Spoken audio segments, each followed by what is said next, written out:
మన జీవితంలో చివరి క్షణాల్లో ఏం జరుగుతుంది? మనలో చాలామందికి ఈ ప్రశ్న ఏదో ఒక సందర్భంలో వచ్చింటుంది. మనకిష్టమైన వాళ్లు మనల్ని విడిచిపోతున్నప్పుడు వాళ్లకు మన మాటలింకా వినిపిస్తున్నాయా అని మనసులో ఒక చిన్న ఆశ. సరే, ఈరోజు మనం ఈ సున్నితమైన టాపిక్ గురించి కొంచెం లోతుగా మాట్లాడుకుందాం. సైన్స్ ఏం చెప్తుంది, మెడికల్గా దీని అర్థమేంటి అనేది చూద్దాం. హాస్పిటల్స్లో చివరి క్షణాల్లో ఉన్నవాళ్ల ఫ్యామిలీ మెంబర్స్కి డాక్టర్లు ఒక మాట చెప్తుంటారు. వాళ్లతో మాట్లాడండి, మీరు చెప్పాలనుకున్నది చెప్పేయండి అని. పాలియేటివ్ కేర్ డాక్టర్ రొమైన్ గెల్లగర్ మాటల్లో చెప్పాలంటే, అలా మాట్లాడటం వల్ల వెళ్లిపోయేవాళ్లకే కాదు, వాళ్ల కుటుంబ సభ్యులు కూడా ఒక రకమైన ప్రశాంతత దొరుకుతుంది. ఇది మామూలుగా ఇచ్చే సలహాలాగే అనిపిస్తుంది, కాని దీని వెనక ఏదైనా సైన్స్ ఉందా? ఇక్కడే అసలు పాయింట్. ఎప్పటినుంచో ఉన్న ఒక నమ్మకమేంటంటే, వినికిడి శక్తి మనల్ని ఆఖరిదాకా అంటిపెట్టుకొని ఉంటుందని. మరిది నిజమేనా? ఒక మనిషి స్పృహలో లేకపోయినా వినగలడా? వినికిడి శక్తి నిజంగానే మనతో చివరి వరకు ఉంటుందా? ఈ కథలని, నమ్మకాలని పక్కన పెట్టి సైన్స్ ఏం చెప్తుందో చూద్దాం రండి. సరే, ఇప్పుడు నేరుగా విషయానికొచ్చేద్దాం. చివరి క్షణాల్లో ఉన్న ఒక మెదడు ఏం చెప్తుందో విందాం.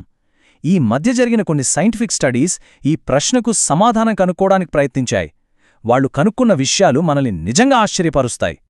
2020లో ఒక స్టడీ జరిగింది. ఇది ఈ విషయంలో ఒక పెద్ద ముందడుగని చెప్పొచ్చు. రీసెర్చర్స్ ఏం చేశారంటే, హాస్పిటల్స్లో చివరి రోజుల్లో ఉన్న పేషెంట్ల బ్రెయిన్ యాక్టివిటీని ఈఈజీ టెక్నాలజీతో మానిటర్ చేశారు. వాళ్లు స్పృహలో ఉన్నప్పుడు, ఆ తర్వాత స్పృహ కోల్పోయినప్పుడు కూడా టెస్టులు చేసి ఆ రిజల్ట్స్ని ఆరోగ్యంగా ఉన్నవాళ్ల రిజల్ట్స్తో పోల్చి చూశారు. ఇక ఈ స్టడీలో వాళ్లు కనుక్కున్నది చాలా ఆసక్తికరమైన విషయం.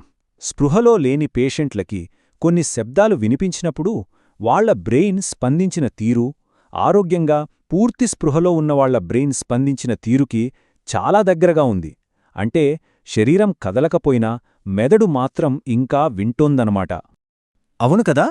ఇది వినగానే మనకు వచ్చే మొదటి ప్రశ్న ఇదే. అసలిది ఎలా సాధ్యం? మిగతా ఇంద్రియాలకన్నా వినికిడి శక్తికే ఎందుకంత పవర్? దాని వెనక ఉన్న బయాలజీ ఏంటి? దానికి సమాధానం మన మెదడు పనిచేసే విధానంలోనే ఉంది. ఉదాహరణకి మన కళ్ళు, అంటే దృష్టి వ్యవస్థ పనిచేయడానికి చాలా ఎక్కువ ఎనర్జీ, ఆక్సిజన్ కావాలి. అందుకే ఆక్సిజన్ కొంచెం తగ్గినా అది వెంటనే దెబ్బతింటుంది. కాని మన వినికిడి వ్యవస్థ అలా కాదు, అది చాలా బలంగా ఉంటుంది.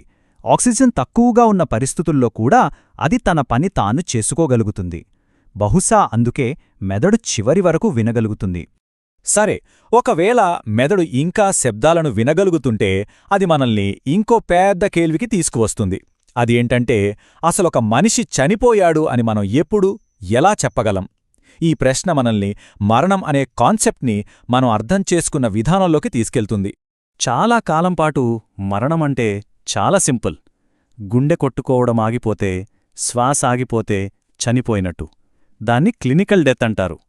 కాని ఇప్పుడు ఆధునిక వైద్యంలో బ్రెయిన్ డెత్ అనే మరో కాన్సెప్ట్ ఉంది.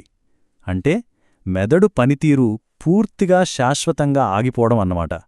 ఈ రెండిటికి చాలా తేడా ఉంది.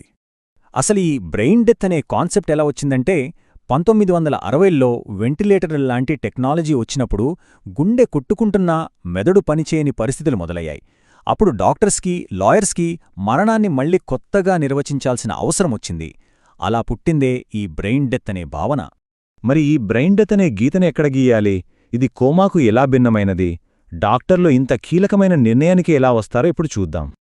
గుర్తుంచుకోవలసిన ముఖ్యమైన విషయమేంటంటే, బ్రెయిన్ డెత్ అంటే మెదడు కార్యకలాపాలు పూర్తిగా పర్మనెంట్గా ఆగిపోవడం, మళ్లీ వెనక్కి రాలేని పరిస్థితి అన్నమాట. కోమాలో మెదడులో ఇంకా కొంత యాక్టివిటీ ఉండే అవకాశం ఉంటుంది, అందుకే కోలుకునే ఛాన్స్ ఉంటుంది. కాని బ్రెయిన్ డెత్లో ఆ అవకాశం ఉండదు. బ్రెయిన్ డెత్ నిర్ధారణ అనేది ఏదో ఆషామాషీగా జరగదు. చాలా కఠినమైన పద్ధతులు పాటిస్తారు. డ్రగ్ ఓవర్ డోస్ లాంటి ఇతర కారణాలను ముందుగా తోసిపుచ్చుతారు. ఇద్దరు వేరువేరు డాక్టర్లు ఎన్నో రకాల పరీక్షలు చేస్తారు. బ్రెయిన్ స్టెమ్ రిఫ్లెక్సెస్ ఏవీ పనిచేయటం లేదని నిర్ధారించుకుంటారు. ఈ ప్రక్రియ చాలా పక్కాగా ఉంటుంది. అసలు మరణాన్ని ఇంత ఖచ్చితంగా నిర్వచించడం ఎందుకంత ముఖ్యం? ఎందుకంటే ఈ నిర్వచనం ఒక విషాదకరమైన ముగింపును మరొకరికి ఒక కొత్త జీవితపు ఆరంభంగా మార్చే ఒక అద్భుతమైన వారధిలాంటిది.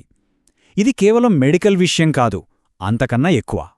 ఉదాహరణకి, యునైటెడ్ స్టేట్స్లో హాస్పిటల్స్లో జరిగే మరణాలలో దాదాపు 2% బ్రెయిన్ డెత్ వల్లే జరుగుతాయి.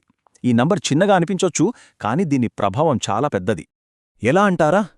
ఎప్పుడైతే ఒక వ్యక్తిని బ్రెయిన్ డెడ్గా చట్టబద్ధంగా ప్రకటిస్తారో అప్పుడే అవయవ దానం సాధ్యమవుతుంది.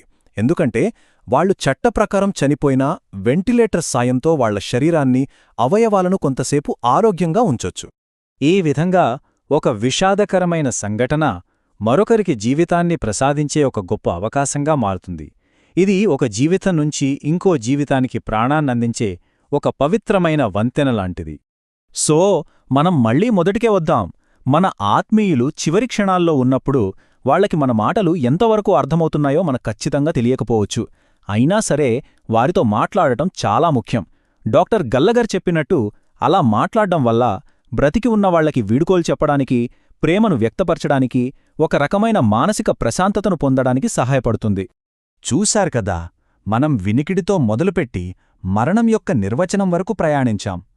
కాని ఈ ప్రయాణం మనల్ని ఒక చివరి, ఇంకా లోతైన ప్రశ్న దగ్గర నిలబెడుతుంది. ఒకప్పుడు గుండె ఆగిపోవడం చావు, ఇప్పుడు మెదడు ఆగిపోవడం. టెక్నాలజీ, సైన్స్ ఇలాగే జీవితానికి, మరణానికి మధ్యనున్న గీతను మారుస్తూ పోతుంటే అసలు స్పృహ అంటే ఏమిటి అనే పెద్ద మిస్టరీ గురించి మనం ఏం తెలుసుకుంటున్నట్టు ఆలోచించండి. ఈ వీడియో మీకు నచ్చినట్టయితే లైక్, షేర్ అండ్ సబ్స్క్రైబ్ చేయండి. ఇలాంటి మరికొన్ని ఇంట్రెస్టింగ్ వీడియోస్ కావాలి అంటే దయచేసి కామెంట్ చేయండి.